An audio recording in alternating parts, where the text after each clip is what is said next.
you think you're the devil himself? No, but I do have a good mirror.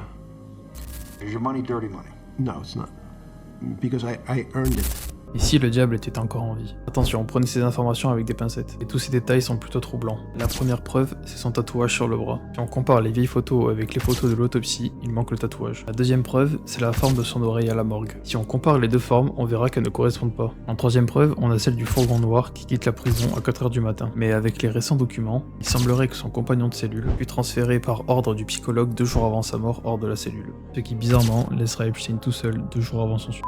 Mais la preuve encore plus folle, c'est celle-là. Dans les dossiers sortis récemment, on peut voir le reçu d'un achat fait sur YouTube et ainsi voir son pseudo. Et si on cherche son pseudo sur internet, on peut trouver un compte Fortnite. Les récents fichiers confirment que ce compte lui appartient bien. On peut voir qu'il a acheté de la monnaie virtuelle. Mais le plus fou, c'est que le compte a été inactif une fois qu'il a été incarcéré. Et quelques temps après sa mort, on verra des signes d'activité sur le compte. Les développeurs du jeu eux-mêmes démentiront cette news le lendemain, mais bizarrement le compte va disparaître des archives d'internet, ainsi que 16 fichiers qui seront supprimés par le FBI. Je vous laisse vous faire votre propre avis. Suis-moi et écris diable si tu penses qu'il est encore en vie.